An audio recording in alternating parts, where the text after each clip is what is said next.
Hi, and welcome along to a game of two halves live here on DR Sports, along with Mark Goldbridge. Mark, hi, and welcome along. Thank you. I know it was another depressing day for you. Well, not completely, because you got the draw in the end. Yeah, We'll touch on that game a little bit later on. But first of all, I guess we have to salute the champions of England in the Premier League this season. It was confirmed yesterday. Liverpool are Premier League champions 2024-2025. They've done it in style by hammering Tottenham, where everybody knew that Tottenham weren't going to put up much of a resistance. But also, let's be real, they've won it easily. We've seen Premier Leagues over the last, 5, 6, 7, 8 years always be a tight race. And then, normally Man City go, powering through. But they did it so easily with games to spare this year. I bet they can't believe it. And well deserved. Yeah, and actually, I've just realised, looking at myself, I didn't wear this by accident. Treble. They've got 20. They've got more Champions Leagues, but they haven't got one of those. I mean, that's all I can cling on to. I'll hold on to it. No, 20 times is over, right? The 20 times.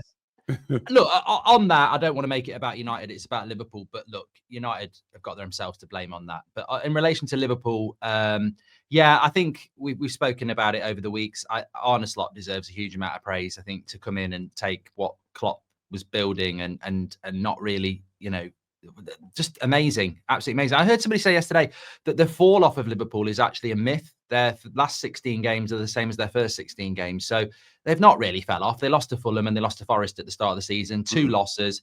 I don't blame Arsenal, really. I blame Arsenal owners. I don't blame Arsenal team or fans. I think Arsenal have got a very good chance in the Champions League, but without that striker, it was evident that they weren't going to really be able to push Liverpool. Man City have got their own problems. And I think it's a shame we haven't had a title race, because Liverpool haven't won this title with a low points total. They've just been the best and no one's gone with them. And it was good yesterday to see Alexi McAllister have such a good game, because I think that the midfield of Liverpool gets it's always Van Dijk and Trent and then Salah. And actually that midfield doesn't have any of the sort of old school Liverpool players. And you don't win a title without a good midfield. And I think they have got the best midfield in the league. Arsenal and Newcastle have got very good midfields. But all in all, I mean, that's about as much as I want to say about Liverpool. But they're worthy champions winners, and I'm really excited about next season, actually, because I think hopefully it will not be Man City again, and Liverpool and Arsenal will have a proper go at it next year. Maybe Liverpool a bit, second season it's harder to do it. Arsenal get that striker in, and hopefully that's what we're going to see next season.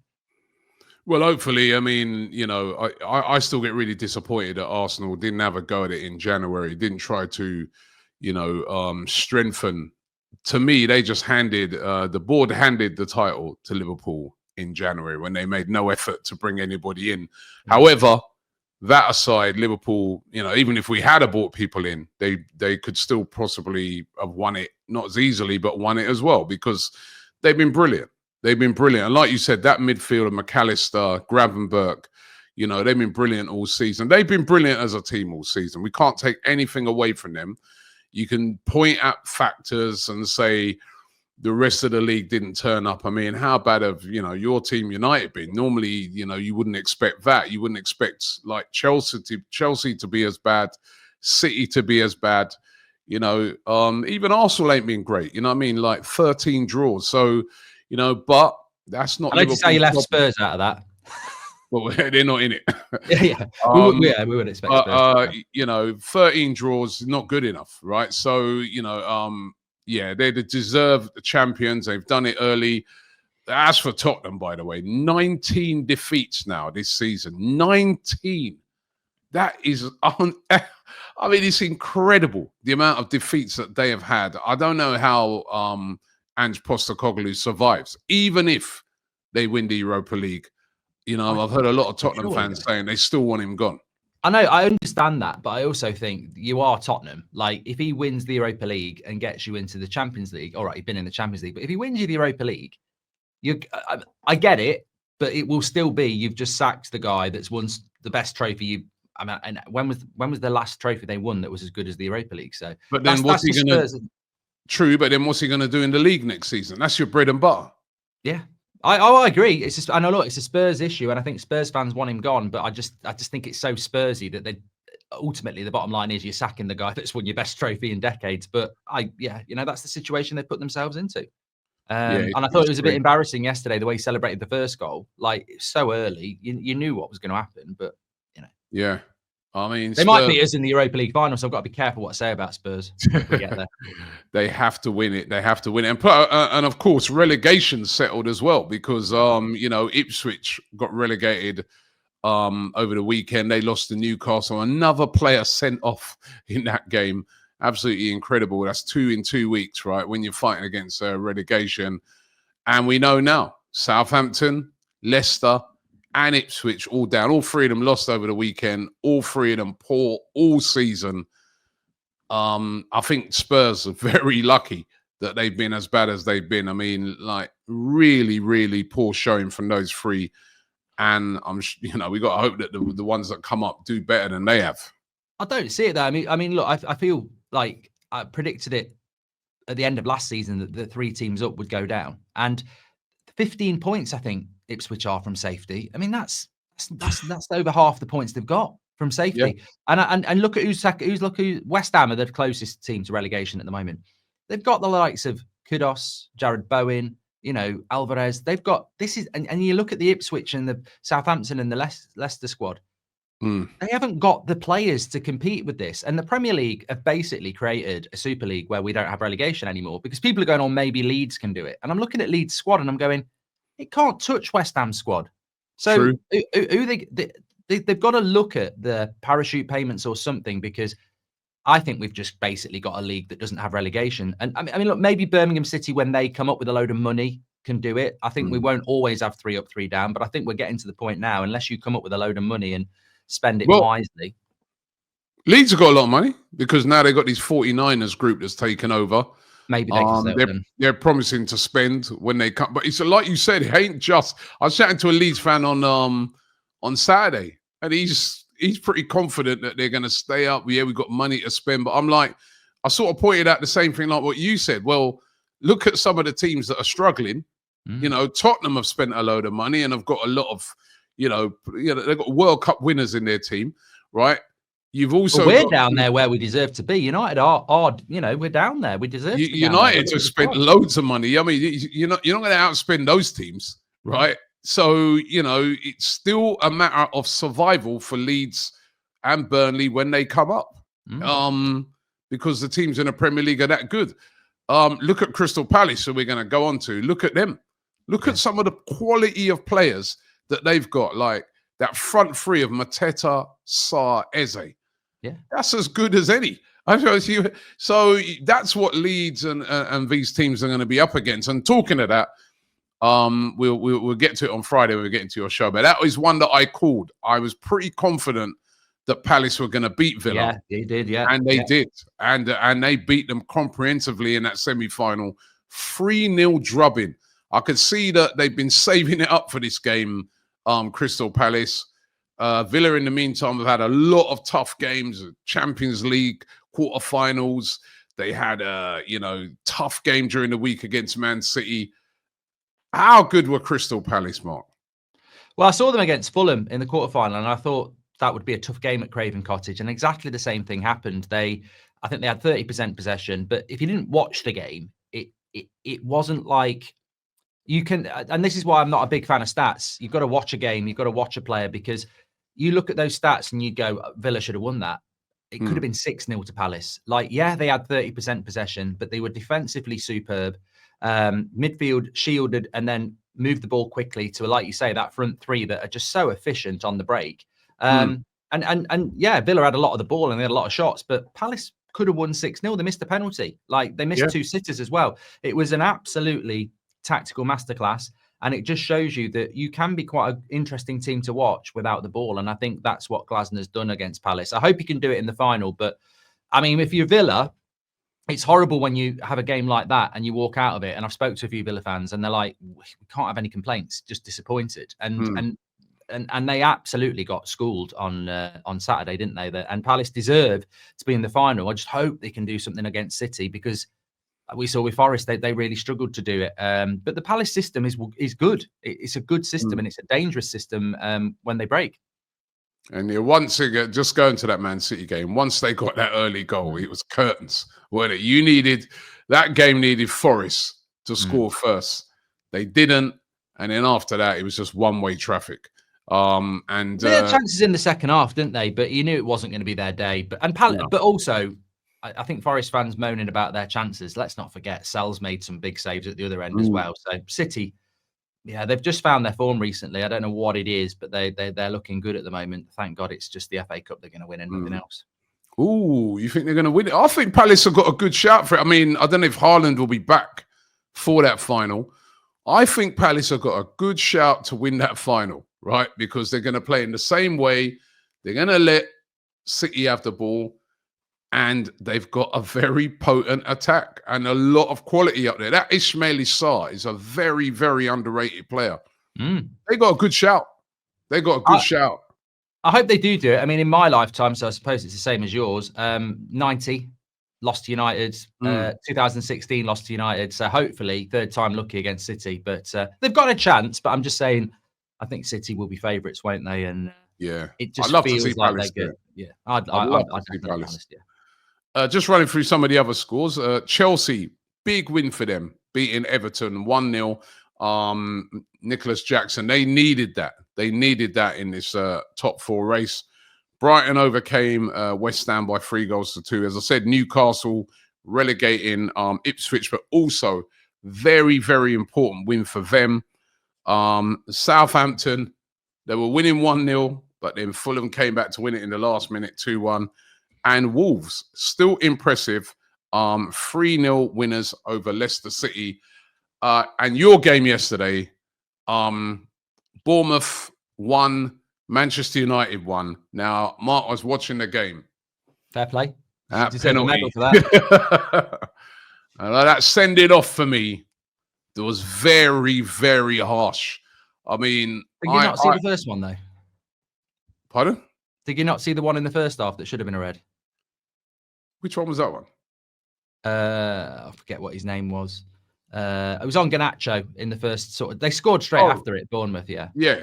I agree with you. I do agree with you. That second one, he slipped. Yeah. It's so obvious that he slipped over. He ain't meant to do that. He slipped over, right? Everybody could see it, right? This is my problem with these referees. Sorry, not the referee. No, actually, the referee gave a yellow card. But then they send him to the screen, and you may not have had the commentary up because you were doing your watch along, but Alan Smith on the TV said that he can hear, because on TV they can hear what the Stockley Park is saying to the referee.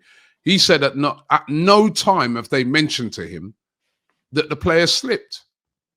They're just saying to him, so look, you can see he's clearly taking him out with two-footed scissor kick.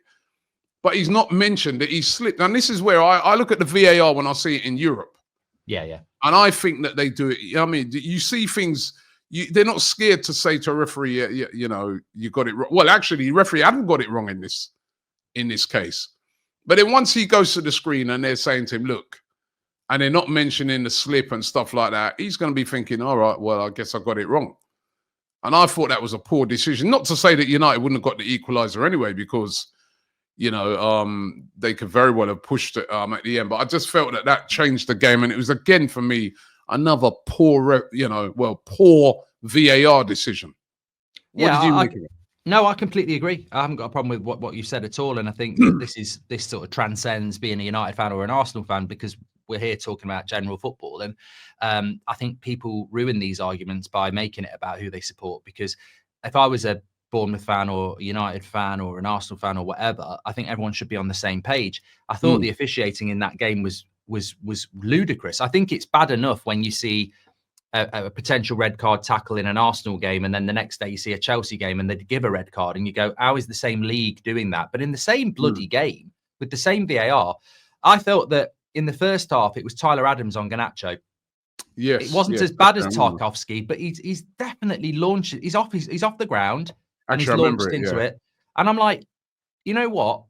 If you're giving a red card in the second half, That was definitely a red card in the first half. So Yeah, I how remember can the you? tackle now. That's where I'm coming from, Robbie. It's like whatever people think about the individual ones, it doesn't matter. They've given a red in the second half, but the one in the first half was worse, and they Yeah. reviewed it and didn't give it. So what's going on there? I thought the one in the first half was a red. I think the one in the second half is unlucky. Somebody did make a great point though. If you slip into somebody and you break their ankle, should it be a red or not? I'm like debatable, but I think the bigger point is, yeah, the slip made a big difference, and also the one in the first half was worse, and they didn't give a red. So, just like, Yeah. Yeah, apparently that actually, referee's I only remember given that 2 tackle reds. now. That was a bad tackle that you could see, yeah, because he got his ankle. Yeah, And yeah. In the similar same to the game, tackle one last week. Actually, you're right, You're right. Yeah. Yeah, that even was Roy a bad Keane said tackle. after the game, I don't want to see that on a football pitch. It's assault. And when Roy Keane's saying that, we know what Roy Keane was like. You do those every week. Yeah. But look, yeah, I think you're absolutely spot on. The VAR is just a massive problem in this country, and you've got people in the same game making contradictions. It's worrying, really. But yeah, all in all, for United, I felt we deserved the draw across the game. I don't think Bournemouth did enough to win it, and it wasn't the best performance. But it's a bit less like you, isn't it? It's all about It's about this week. It's all about this week, which I'm looking forward to. Let me just quickly run down the table then. Well, Liverpool, 82 points. They are the title winners. Arsenal in second on 67. Newcastle up to third now on 62. City, 61. Of course, they played during the week. Chelsea occupied at fifth place, the golden ticket for the Champions League on 60 points. But Forest have a game in hand, and they are on 60 also. It's going to be really tight. That's the only race in town. Who you got for that, Robbie? Who's getting fifth then? Oh, boy. I think it's those 5. Although Chelsea's Chelsea got some tough really games. tough, isn't it? Yeah. Yeah, they've got Liverpool, some tough games, but Newcastle, United, I don't know. Yeah, I don't know if Forest are going to be. Is the pressure going to get to Forest, and then Aston Villa? Is the pressure going to get to them? 3 points back. They need to win all 4, don't they? Yeah, it's that's the only race in town. But it's going to be very, very interesting to see. Chelsea Forest last game of the season. Bloody hell, that could be one of the biggest games in Premier League history. That massive game. Just before we get into the team of the week, let's just get some quick predictions for those games during the week. Arsenal versus PSG, first leg, semi-final. Well done to Arsenal women yesterday, who lost their first leg 2-1, went over to Lyon and overturned that 4-1. They're now through to the final of the Champions League for women, where they're going to face Barcelona. Could we see a similar scenario with the men's?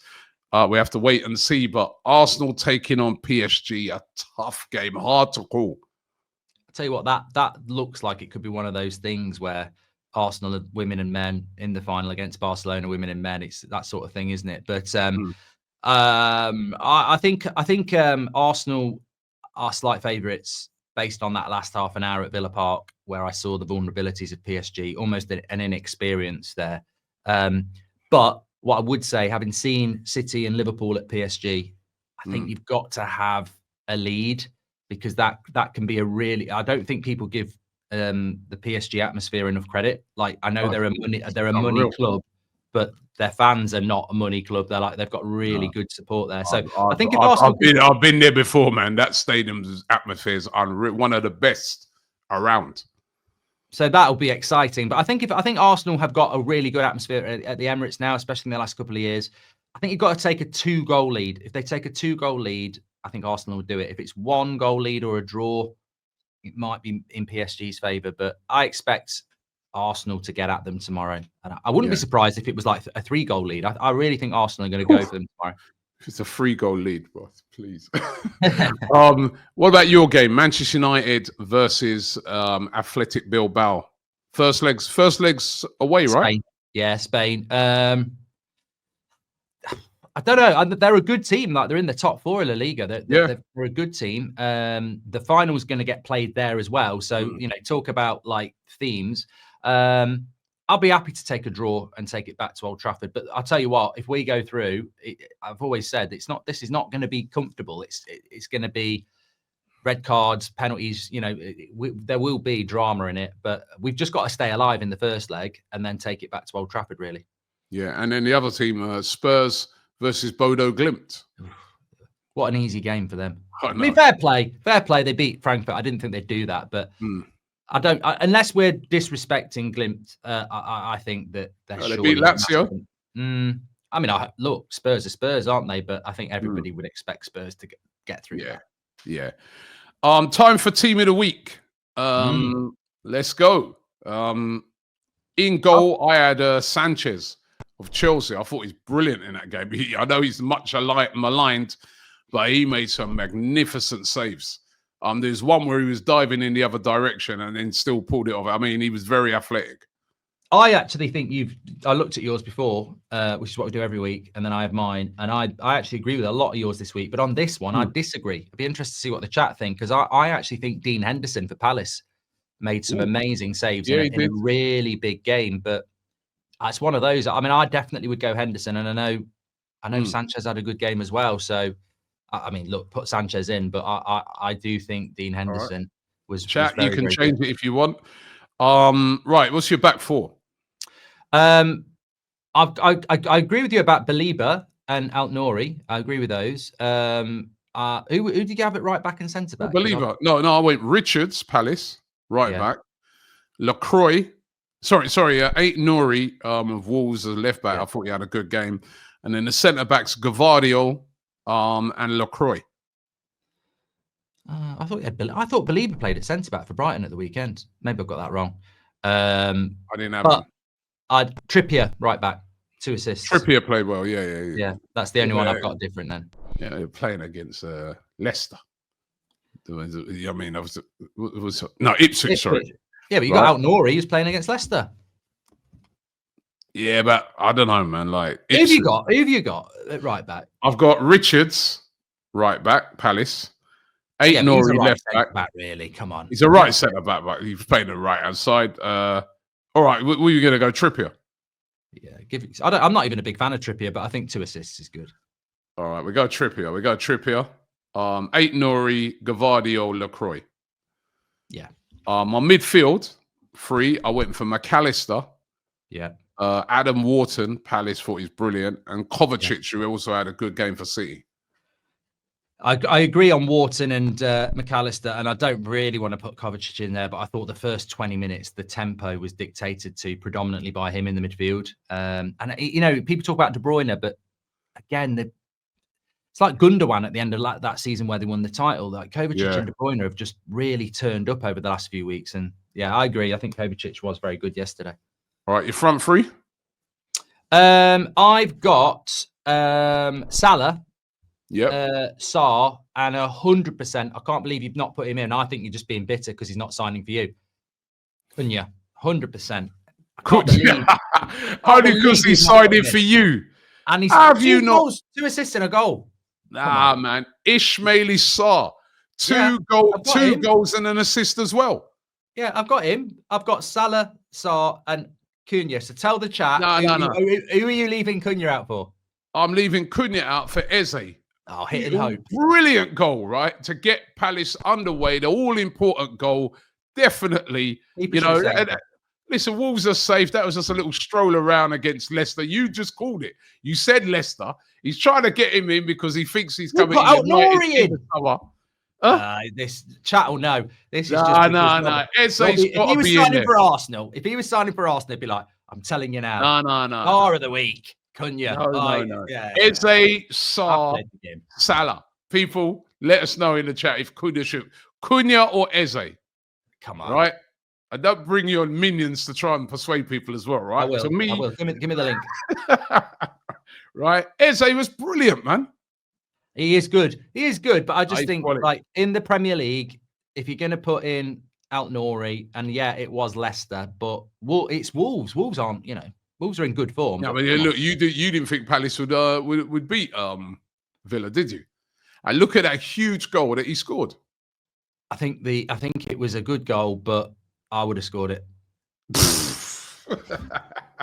He's a good player, but I think Sarr and Mateta were better than him at the weekend. You didn't put I was Mateta in. I was thinking of putting Mateta in as well, but because Salah was that good, you know what I mean? Liverpool So were very good yesterday. You got to put yeah, Salah yeah, in. And you've got to put Cunha in because he was world class. I'm not putting Cunha in. I'm putting Eze. Right, we're going to argue over that one, guys. Let us know in the comments, Cunha or Eze. But Mark, thank you very, very much. I'll see you on Friday over on That's Football, where I'm sure we're going to be talking about some big European games. It could be, hopefully, we're both in a very, very good mood, and then it's been a good week. Yeah, definitely. Cheers. Thanks for having me on, as always. Cheers, man. Take care.